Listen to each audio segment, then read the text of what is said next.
Hey guys, hope you're all well. Right, I'm just starting my week getting a few things organised because I am jumping onto the Enfield. I'm doing that in a bit, but I've come across a potential problem on the RM.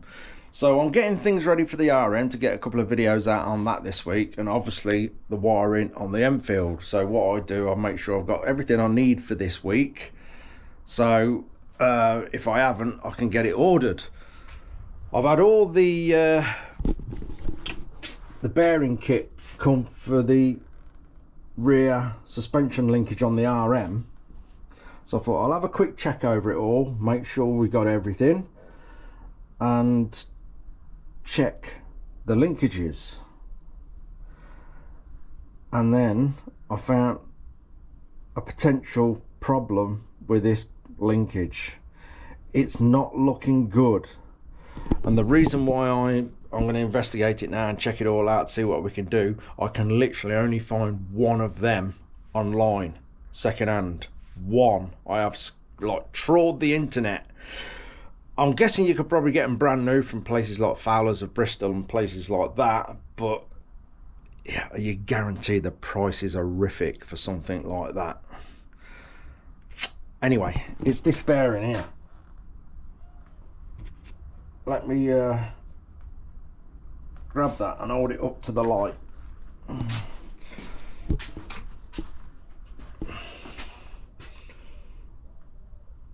Hold on. Can we see that?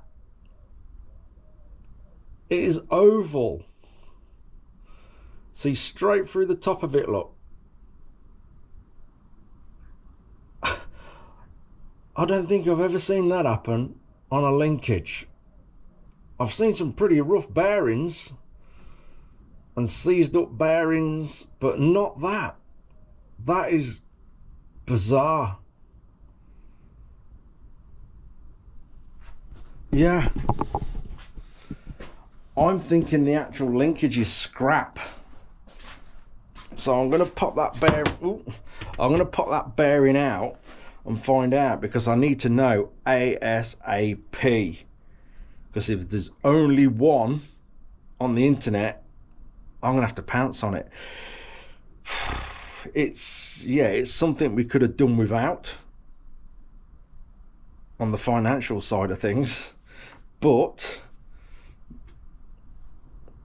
if the housing is scrap on that, we just can't use it. We cannot put that back on the bike.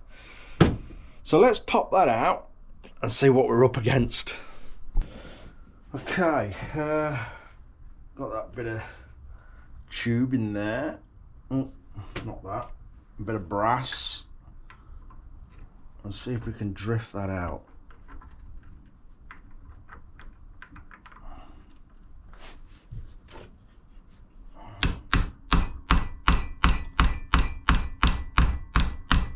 I notice some of the rollers are missing out of this as well. That's probably why it's collapsed.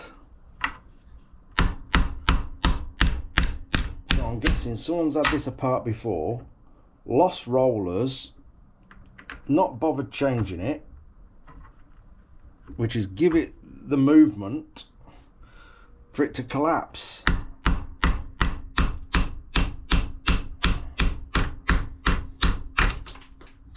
There we go.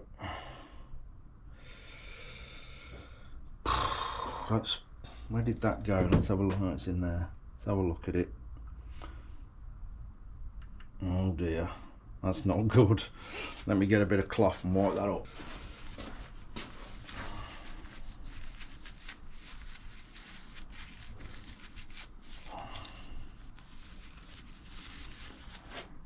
Yeah, so the housing's obviously failed.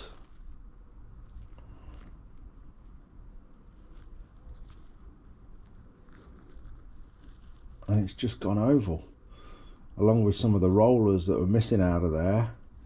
It's been able to give it movement and gradually destroyed everything.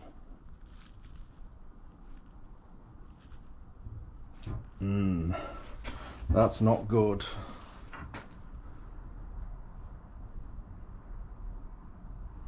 That's not good at all. Right, let me find the correct part in the kit.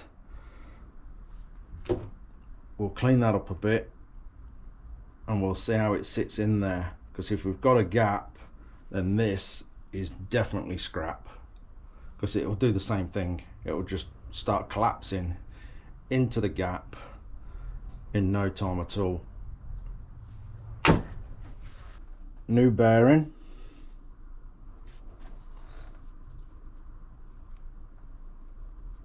Just gonna rest that in there. Yeah, it's literally falling in there. I shouldn't be able to do that. I shouldn't be able to press it in like that. We've got a massive gap at the top.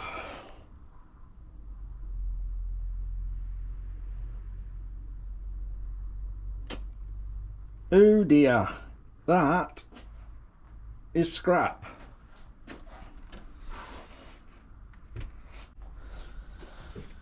Right. Yeah, I ain't sure if someone's tried to load that up with a bit of alloy weld at some point. It's very hard to show it on the GoPro.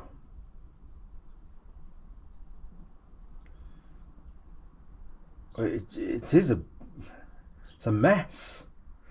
As you see how thin the walls get in here as well. And also it's been worn that much, which has obviously let this drop. It's also been colliding into something here as well, making that section thinner. Yeah, I'm guessing there's probably some of you thinking, yeah, I could send it away, you know, have it machined somehow with an insert put in there and stuff like that. But again, you've added expense, you know, to have a machine shop do things that, in my opinion, it's not worth it. It's not worth the risk either. It's obviously a major weak point, because it's just gone wrong everywhere. It's just not worth going down that road. I've ordered one. I've ordered the second-hand one I found. Fingers crossed that that is okay. It looks okay from the pictures. And I did find a new one. I had a look on Fowler's.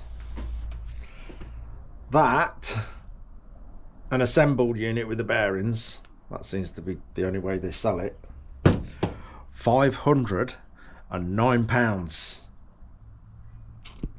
That's not happening, is it? Anyway, I found a second-hand one, 60 quid. It's still an expense we could have done without, and an extra we didn't see coming. But I've just got no choice to buy it. So it's done. I bought it, and hopefully it'll be on the way this week, so I can get the back end into this RM and we don't have too much of a delay on that part of the job. Bit of a pain, but this RM is obviously a prime example of abuse and zero maintenance. Absolute zero. Especially with these off-roaders, I think it's always worth, once in a while, removing the swing arm and all the linkages, cleaning it all out, checking it's still got grease in there. As probably said before, quite often these bikes just get jet washed and jet washed and jet washed. And you can't keep doing that without it eventually washing all your lubricants out, all your grease and everything like that. Yes, these have oil seals on them, but the power of a jet wash will find its way into these bearings and throw water in there, and then it's just sitting in there with the grease. And also, this is what happens as well. This is part of the other linkage. You probably won't be able to tell. See, that looks like it's had water sitting in there with the discoloration on that, and all that surface is corroded.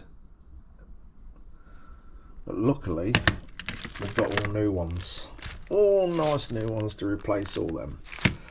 But yeah, that's again total lack of maintenance. Total. Always worth, you know, when you're going, you know, if you're potentially buying an off-road bike, I tend to not take it as said if the owner's saying, oh yeah, I've done all this, I've took all that apart, I've done this. From my experience, half the time they haven't even touched it. And when you end up doing it yourself, it's clearly that it was definitely ready for maintenance. So I think, you know, bikes like this, if you're using them a lot, it's always well worth every month or couple of months is completely stripping it to a certain degree. Obviously not everything, just taking parts off and cleaning them and re-greasing as regularly as you can, really, else this sort of thing happens, and then it ends up costing you a lot of money when it could have been prevented by a nice easy Sunday morning doing a bit of maintenance. Anyway, that'll do for this video. We've sort of solved it with a bit of expense. I'm going to get on with what I was set out to do this morning, and that's the wiring on the Enfield. I just thought I'd share this and show you what's going on with the RM. No doubt Sam, whose bike it is, will see this. Yes, Sam. Unavoidable, I'm afraid. Totally unavoidable. Never mind. Right, that'll do. On with the Enfield. Cheers for watching, guys. Take care.